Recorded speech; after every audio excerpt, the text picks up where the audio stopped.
Hello friends, તમારું સ્વાગત છે મારી ચેનલમાં. તો આજે આપણે બનાવીશું કાઠિયાવાડી બટેકા ભૂંગળા. તો જોઈને જ ખાવાનું મન થઈ જાય એવા અને લારીએ મળે એવા બટેટા બનાવવા માટે આપણે એક સ્પેશિયલ ચટણી બનાવીશું, જેનાથી આપણા બટેટા એકદમ બજારમાં જે લારીએ મળતા હોય છે ને એવા એકદમ ચટાકેદાર અને એકદમ ટેસ્ટી બનશે. ઘણીવાર એવું થતું હોય છે કે ઘરે આપણે બટેટા ભૂંગળા બનાવીએ પણ બજાર જેવો સ્વાદ આવતો નથી હોતો. પણ આજે અમુક ટિપ્સ અને ટ્રિક્સ સાથે આજે જે બટેકાની મેં રેસીપી અહીંયા શેર કરી છે, તમે જરૂરથી જોજો. એનાથી તમે લારીના બટેટા ભૂંગળા પણ ભૂલી જશો. સૌથી પહેલાં તો મેં અહીંયા 1 કિલો જેટલા બટેકાને બાફી લીધા છે. તમે અહીંયા નાની નાની બટેકી પણ બાફી શકો છો. આવી રીતના મોટા બટેકા હોય તો વચ્ચેથી કટ કરી અને ખાસ બાફવામાં મીઠું નાખી અને પછી બાફી લઈશું. અને હવે થોડું ગરમ પાણી લઈશું અને એની અંદર સૂકા કાશ્મીરી લાલ મરચાંને આવી રીતે પલળવા માટે મૂકી દઈશું. હવે અહીંયા એક વાસણ લઈશું અને એમાં 2 ચમચી જેટલું તેલ નાખીશું. 2 ચમચી જેટલું લાલ મરચું પાવડર એડ કરી દઈશું. 1 ચમચી જેટલું મીઠું એડ કરી દઈશું અથવા તો સ્વાદ પ્રમાણે મીઠું એડ કરી દઈશું. ત્યાર પછી બાફેલા બટેટાને આની અંદર આપણે છાલ કાઢી અને એડ કરી દઈશું અને આ મિશ્રણ છે એને સરસ એવું મિક્સ કરી દઈએ અને ત્યાર પછી એની અંદર બાફેલા બટેટાને એડ કરી દઈશું. તમારે જેટલા પ્રમાણમાં બટેટા હોય એ પ્રમાણમાં આ જે મેરિનેટ માટેનું જે તેલ, મીઠું, મરચું છે એ બનાવવાનું છે અને ત્યાર પછી બધું સરસ રીતે મિક્સ કરી દઈશું. આનાથી બટેટા છે એ મેરિનેટ થઈ જશે.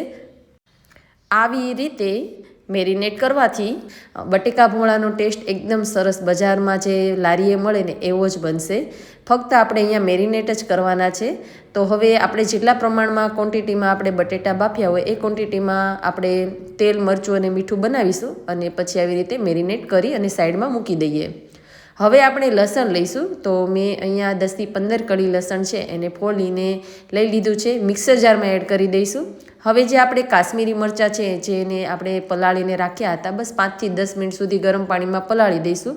એના ડીટીયાને આપણે કાઢી લઈશું. જો તમારી પાસે આવા મરચાં ના હોય, કાશ્મીરી લાલ મરચાં, તો તમે કાશ્મીરી પાવડર જે આવે છે લાલ મરચાંનો એ પણ એડ કરી શકો છો. થોડું પાણી એમાં ગરમ પાણીમાં એને પણ પલાળી દેવાનું અને પછી લસણની સાથે સાથે એને એડ કરી દઈશું.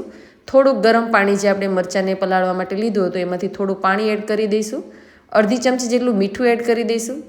અડધી ચમચી જેટલો હળદર પાવડર, અડધી ચમચી જેટલી હિંગ એડ કરી દઈશું અને મિક્સર જારમાં એને ગ્રાઇન્ડ કરી લઈશું. એટલે આવી સ્મૂધ અને સરસ એવી લાલ ચટાકેદાર આવી પેસ્ટ બની જશે. સૂકા મરચાંને બદલે જો તમે લાલ મરચાંનો પાવડર એડ કર્યો હશે તો પણ ખૂબ જ સરસ એવી આવી જ પેસ્ટ બનશે. જો તમારી પાસે મરચાં હોય તો એને આવી જ રીતે તમે બનાવી શકો છો. અને હવે આપણે એક જાડા તળિયાનું વાસણ લઈશું. એમાં 2 પાવડા જેટલું તેલ એડ કરી દઈશું અને ગેસની ફ્લેમ અહીંયા આપણે ધીમી રાખીશું. તેલ ગરમ થાય એટલે ગેસની ફ્લેમ ધીમી રાખી અને જે આપણે પેસ્ટ બનાવી છે ને એને તેલની અંદર એડ કરી દઈશું અને થોડી વાર માટે સાતળવા દઈશું, જેથી લસણનું જે કાચાપણાનો જે સ્વાદ છે ને એ વયો જાય. કાચું જે લસણ હોય છે એ સરસ એવું પાકી જાય ત્યાં સુધી આપણે એને તેલની અંદર આવી રીતે આપણે ચલાવતા રહીશું, જેથી ચોટી પણ ન જાય અને ખૂબ જ સરસ એવી આપણી જે ગ્રેવી કહેવાય એ બની જશે. અને તમે આવી રીતે જો ચટણી બનાવશો ને તો અલગથી તમારે ચટણી પણ બનાવવાની જરૂરત નહીં રહે. તો હવે એને 5 થી 7 મિનિટ સુધી મીડિયમ ટુ લો ગેસની ફ્લેમ ઉપર આપણે પાકવા દઈશું.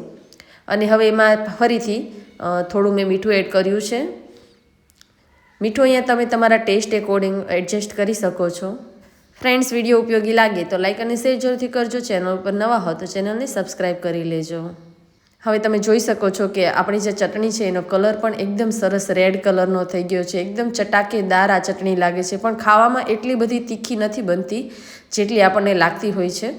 હવે એમાં 2 થી 3 ચમચી જેટલો લીંબુનો રસ મેં એડ કર્યો છે.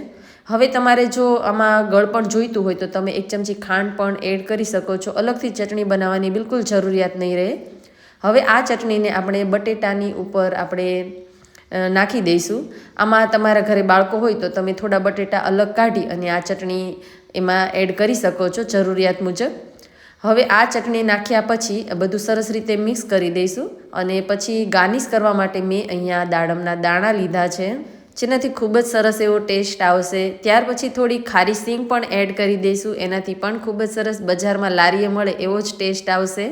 અને ત્યાર પછી લીલા ધાણાથી ગાર્નિશ કરીશું. થોડી કાચી કેરી મેં લીધી છે, અત્યારે ઉનાળો છે તો કાચી કેરી અહીંયા ઇઝીલી આપણને મળી રહે છે, તો એની પણ મેં છીણ કરી અને એડ કરી દીધું છે. અને હવે આપણે એને સર્વ કરીશું. જો તમારે બનાવી હોય તો તમે ખાટી મીઠી આંબલીની ચટણી બનાવી શકો છો. આમનામ પણ ખૂબ જ સરસ લાગે છે. ઉપરથી ફરીથી થોડું ગાર્નિશિંગ કરી દઈશું, ઉપર લીંબુ છાંટી દઈશું. છાંટવું હોય તો આપણે અંદર પણ લીંબુનો રસ એડ કર્યો છે, જેથી બિલકુલ જરૂરિયાત પણ નહીં રહે. અને હવે આને આપણે ભૂંગળા સાથે સર્વ કરીશું. એમનામ પણ આ બટેટાને તમે જ ખાશો તો ખૂબ જ સરસ ટેસ્ટી એવા બનશે. જરૂરથી એકવાર રેસીપીને ટ્રાય કરજો, કોમેન્ટ કરીને જણાવજો આજની રેસીપી કેવી લાગી છે. અને ફરીથી આવી રીતે ગાર્નિશ કરી અને ભૂંગળા સાથે એને સર્વ કરીશું. તો હવે મળીશું મારા નવા વિડીયો સાથે. ત્યાં સુધી આવજો.